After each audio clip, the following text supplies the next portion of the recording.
And today we're going to read Mark chapters 13 and 14. Chapter 13. As he was going out of the temple, one of his disciples said to him, "Teacher, behold, what wonderful stones and what wonderful buildings." And Jesus said to him, "Do you see these great buildings? Not one stone will be left upon another which will not be torn down." As he was sitting on the Mount of Olives opposite the temple, Peter and James and John and Andrew were questioning him privately. "Tell us, when will these things be? And what will be the sign when all these things are going to be fulfilled?" And Jesus began to say to them, "See to it that no one misleads you. Many will come in my name, saying, 'I am he,' and will mislead many. When you hear of wars and rumors of wars, do not be frightened. Those things must take place, but that is not yet the end. For nation will rise up against nation, and kingdom against kingdom. There will be earthquakes in various places. There will also be famines. These things are merely the beginning of birth pangs. But be on your guard, for they will deliver you to the courts, and you will be flogged in the synagogues, and you will stand before governors and kings for my sake, as a testimony to them. The gospel must first be preached to all the nations. When they arrest you and hand you over, do not worry beforehand about what you are to say, but say whatever is given you in that hour. For it is not you who speak, but it is the Holy Spirit. Brother will betray brother to death, and a father his child, and children will rise up against parents and have them put to death. You will be hated by all because of my name, but the one who endures to the end, he will be saved. But when you see the abomination of desolation standing where it should not be, let the reader understand. Then those who are in Judea must flee to the mountains. The one who is on the housetop must not go down or go in to get anything out of his house. And the one who is in the field must not turn back to get his coat. But woe to those who are pregnant and to those who are nursing babies in those days. But pray that it may not happen in the winter. For those days will be a time of tribulation, such as has not occurred since the beginning of the creation which God created, until now, and never will. Unless the Lord had shortened those days, no life would have been saved. But for the sake of the elect, whom he chose, he shortened the days. And then if anyone says to you, 'Behold, here is the Christ,' or 'Behold, he is there,' do not believe him.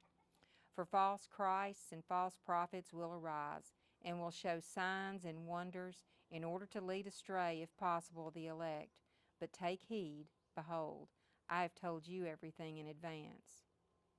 But in those days, after that tribulation, the sun will be darkened, and the moon will not give its light, and the stars will be falling from heaven, and the powers that are in the heavens will be shaken. Then they will see the Son of Man coming in clouds with great power and glory. And then he will send forth the angels, and will gather together his elect from the four winds, from the farthest end of the earth to the farthest end of heaven. Now we learn the parable from the fig tree. When its branch has already become tender and puts forth its leaves, you know that summer is near. Even so, you too, when you see these things happening, recognize he is near, right at the door. Truly I say to you, this generation will not pass away until all these things take place. Heaven and earth will pass away, but my words will not pass away. But of that day or hour no one knows, not even the angels in heaven, nor the Son, but the Father alone. Take heed, keep on the alert, for you do not know when the appointed time will come.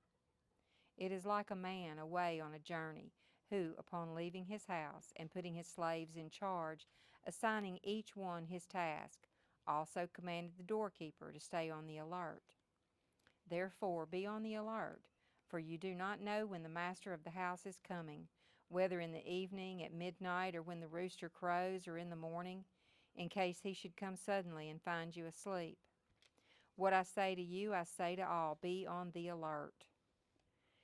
Now the Passover and unleavened bread were 2 days away, and the chief priests and the scribes were seeking how to seize him by stealth and kill him.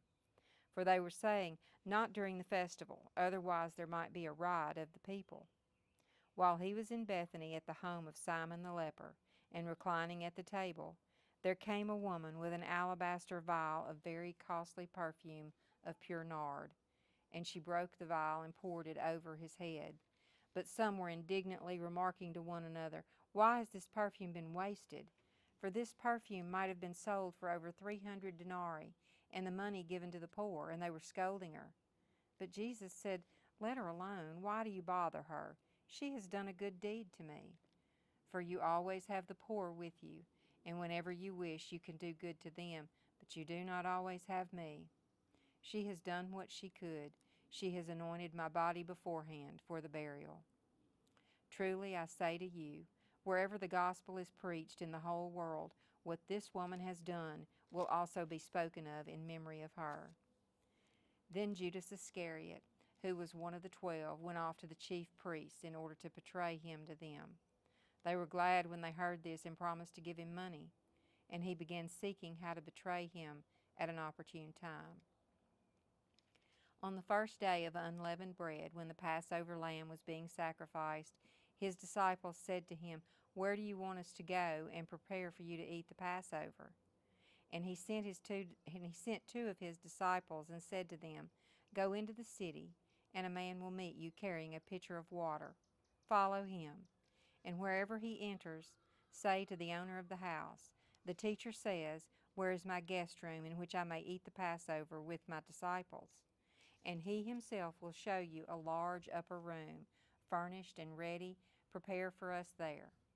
The disciples went out and came to the city and found it just as he had told them, and they prepared the Passover. When it was evening, he came with the 12. As they were reclining at the table and eating, Jesus said, "Truly I say to you, that one of you will betray me, one who is eating with me." They began to be grieved and to say to him one by one, "Surely not I." And he said to them, "It is one of the 12, one who dips with me in the bowl.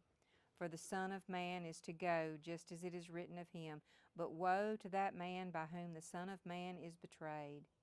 It would have been good for that man if he had not been born." While they were eating, he took some bread, and after a blessing, he broke it and gave it to them and said, "Take it. This is my body." And when he had taken a cup and given thanks, he gave it to them, and they all drank from it. And he said to them, "This is my blood of the covenant, which is poured out for many. Truly I say to you, I will never again drink of the fruit of the vine until that day when I drink it new in the kingdom of God." After singing a hymn, they went out to the Mount of Olives. And Jesus said to them, "You will all fall away, because it is written, 'I will strike down the shepherd, and the sheep shall be scattered.' But after I have been raised, I will go ahead of you to Galilee."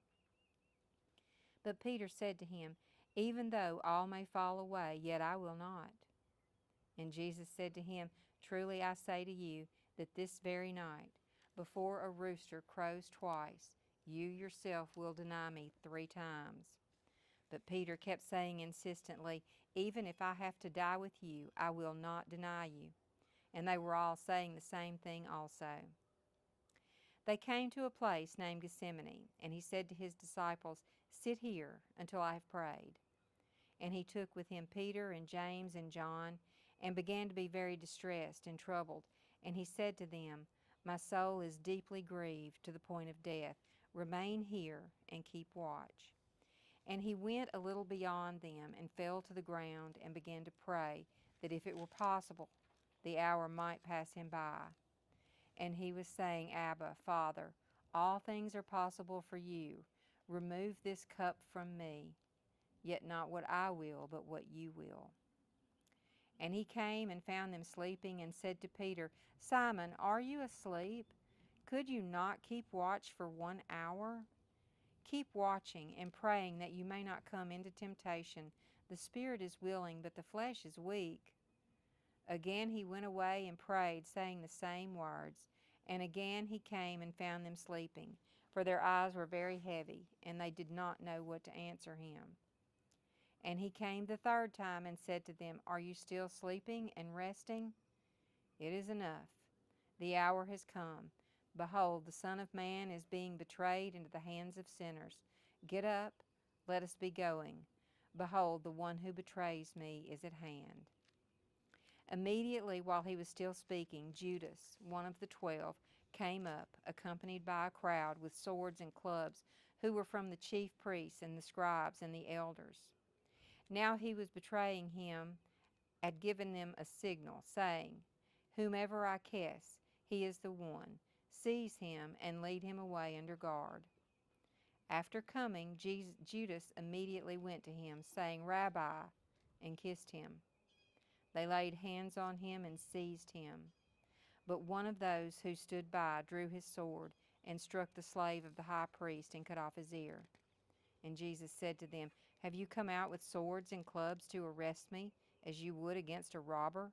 Every day I was with you in the temple teaching, and you did not seize me. But this has taken place to fulfill the Scriptures." And they all left him and fled. A young man was following him, wearing nothing but a linen sheet over his naked body, and they seized him. But he pulled free of the linen sheet and escaped naked. They led Jesus away to the high priest, and all the chief priests and the elders and the scribes gathered together. Peter had followed him at a distance, right into the courtyard of the high priest, and he was sitting with the officers and warming himself at the fire. Now the chief priests and the whole council kept trying to obtain testimony against Jesus to put him to death, and they were not finding any. For many were giving false testimony against him, but their testimony was not consistent.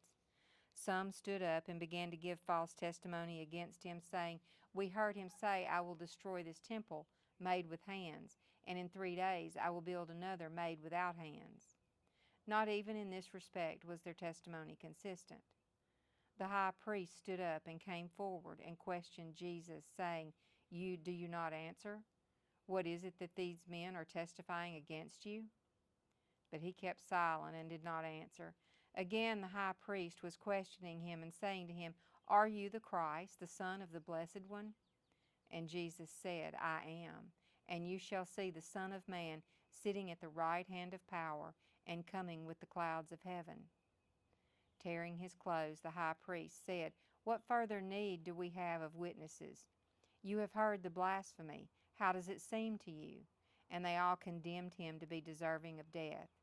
Some began to spit at him, and to blindfold him, and to beat him with their fists, and say to him, "Prophesy!" And the officers received him with slaps in the face.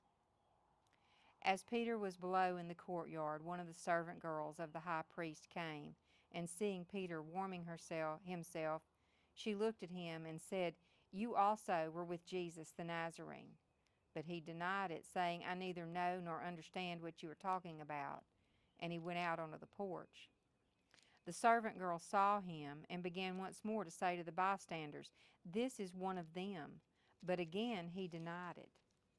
And after a little while the bystanders were again saying to Peter, "Surely you are one of them, for you are a Galilean also." But he began to curse and swear, "I do not know this man you are talking about."